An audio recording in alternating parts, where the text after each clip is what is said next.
A novela da exigência da autorização para conduzir ciclomotores para quem pilota uma cinquentinha continua. A Associação dos Condutores de Ciclomotores de Alagoas garante que a maioria das motos são guiadas por analfabetos e que essas pessoas não têm condições financeiras de arcar com o alto valor da ACC. O governo do estado tenta mediar toda essa discussão. Veja outros destaques do Jornal do Dia. Julgamento de um dos réus do caso Éric Ferraz foi marcado pelo clima tenso entre o Ministério Público e os advogados de defesa. SMTT de Maceió muda a localização de alguns pontos de ônibus no centro. A ideia é evitar engarrafamentos e acabar com o tumulto de passageiros. E a segunda reportagem da série sobre transporte irregular fala sobre os mototaxistas. Mais de 5.000 circulam pela capital sem autorização. O Jornal do Dia, da TV Ponta Verde, Sistema Opinião de Comunicação, começa agora.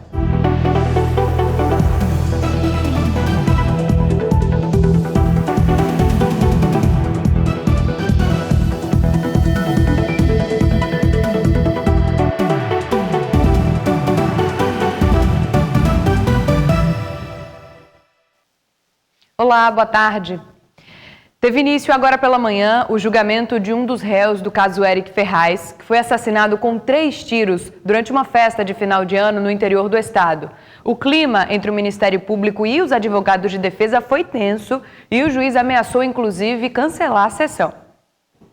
O julgamento começou fora do horário previsto. O réu Judarley Leite de Oliveira chegou escoltado por policiais do Tigre e não quis falar com a imprensa. O senhor está arrependido pelo crime? Também filmar nem fotografar. O auditório do Pleno ficou lotado de amigos e familiares do modelo Éric Ferraz, assassinado com 3 tiros nas costas durante uma festa de Réveillon em 2012, na cidade de Viçosa.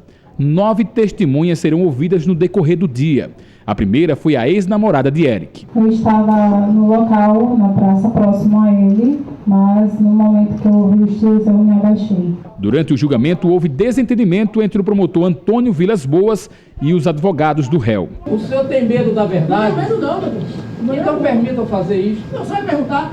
Estou perguntando. Estou, na verdade, no momento de pergunta. Eu estou perguntando. Qual é a pergunta? O juiz chegou a ameaçar cancelar o julgamento. Doutor, se começar assim, eu suspendo o júri.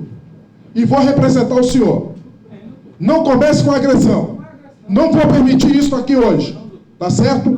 Então vamos tratar com fidalguia, com urbanidade. Vamos ser verdadeiros e vamos ser honestos. O pai do modelo, muito abalado, se emocionou quando relembrou da luta para que o julgamento ocorresse o mais breve possível. É terrível, né? Não dormi. Fica essa expectativa, né? Estou aqui numa situação que eu fico às vezes me perguntando, né? Que é um problema que chegou para mim, que tem que resolver. É complicado, não tem como. É muito complicado. Eu não desejo isso para ninguém, nem para o meu maior inimigo. O Ministério Público Estadual ajuizou uma ação penal contra o réu Judarley de Oliveira e o irmão, que é policial civil, por homicídio duplamente qualificado por motivo fútil. Os irmãos também respondem por crime de tentativa de homicídio contra Érica Ferreira, que ficou ferida no dia do crime. O réu é confesso, ainda que tente, o seu advogado tentará certamente convencer ao Conselho de Sentença de que ele matou em legítima defesa, mas isso não existe a mínima possibilidade. Né? Não existiu legítima defesa real, sequer putativa. O advogado de defesa montou estratégias para diminuir a pena do réu confesso Judarley de Oliveira. Nós iremos trazer 3 teses para os jurados poderem julgar. A primeira tese é a tese de legítima defesa putativa. A segunda tese é desqualificar o crime, ou seja, mostrar que o Ministério Público não tinha os qualificadores, não tem os qualificadores demonstrados no processo. E a terceira tese é do homicídio privilegiado com a redução do artigo 121, parágrafo 1º. O juiz acredita que o julgamento deve durar todo o dia de hoje. Se não houver atropelos, como é apenas um réu, a defesa e a promotoria terão 1h30 para os debates. Eu creio que até às 20 horas dará para nós terminarmos tudo isso aí. Vocês viram que o Ministério Público e o advogado de defesa falaram em legítima defesa putativa. O termo é usado quando alguém acredita erroneamente que será agredido e reage a essa agressão. Ainda não há data para o julgamento do irmão de Judarley, Jaisley de Oliveira. Centenas de condutores de cinquentinhas protestaram hoje pela manhã aqui em Maceió contra a exigência da autorização para conduzir ciclomotores ou carteira de habilitação. Eles percorreram toda a Avenida Fernandes Lima no Farol. O batalhão de trânsito foi acionado e o clima ficou tenso entre policiais e manifestantes. Segundo o presidente da Associação dos Condutores de Ciclomotores de Alagoas, somente em Maceió são 15 mil cinquentinhas e cerca de 13 mil são guiadas por analfabetos. Eles afirmam ainda que o valor da ACC não é acessível e pedem a criação de uma autorização de condução ciclomotores social. Os manifestantes se reuniram com o governador em exercício, Luciano Barbosa, e o deputado Tarcísio Freire.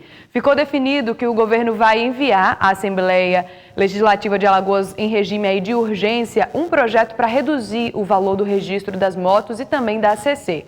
O BPTran vai continuar a fiscalização, mas o registro da moto não vai ser exigido. Agora, se o condutor não for habilitado, o veículo vai ser apreendido até a chegada de alguém que possa pilotá-lo.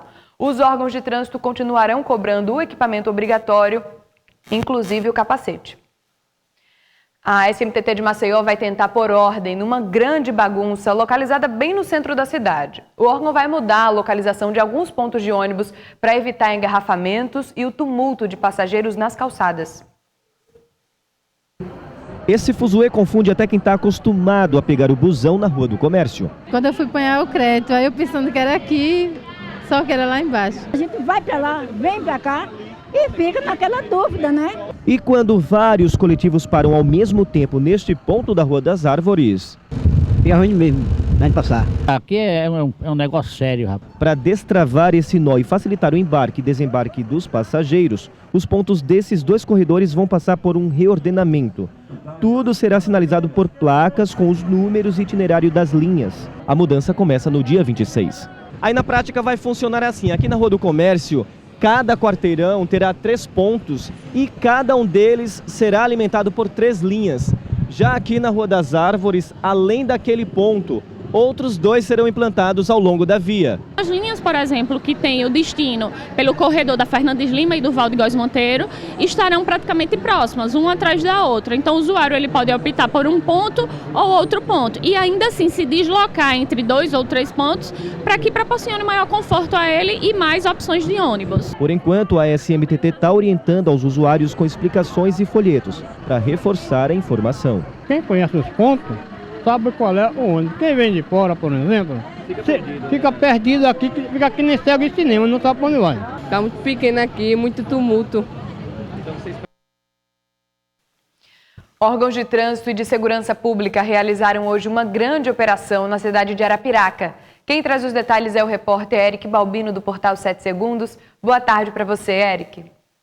Boa tarde, Juliana. Olha só, uma mega operação foi desencadeada hoje pela manhã aqui na cidade de Arapiraca para coibir os crimes de roubo de veículos aqui na capital do Agreste. A operação foi integrada e contou com a participação do DETRAN, da SMTT, das polícias civil e militar e também da Eletrobras. Nós conversamos com o tenente Emerson Costa e com a delegada Luci Mônica, que falaram um pouco sobre a importância dessa ação aqui na região do Agreste alagoano. Essa mega operação é fruto de uma integração entre a Secretaria de Segurança Pública, Secretaria da Fazenda, o DETRAN, Eletrobras, Polícia Civil, Polícia Militar, Corpo de Bombeiros, operações aéreas também.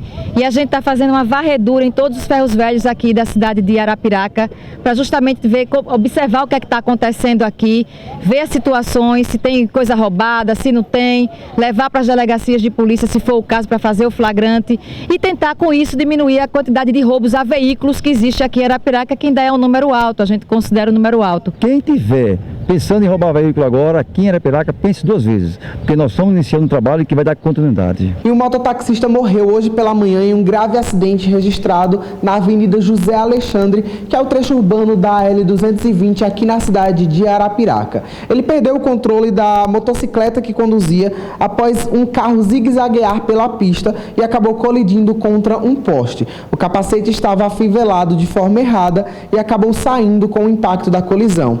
Ronaldo Pedro Pedro da Silva bateu com a cabeça no poste. Uma equipe do SAMU tentou reanimá-lo, mas ele não resistiu aos ferimentos e morreu no local. Uma médica identificada como Natália Barbosa ficou ferida após sobrar em uma curva ontem na cidade de Belém. Esse acidente aconteceu em um trecho da rodovia federal BR-316. O carro capotou várias vezes e ficou completamente destruído. A médica deslocou o ombro, fraturou o braço esquerdo e precisou ser socorrida pelo SAMU. Ela foi encaminhada para o Hospital de Emergência do Agreste, que fica na cidade de Arapiraca.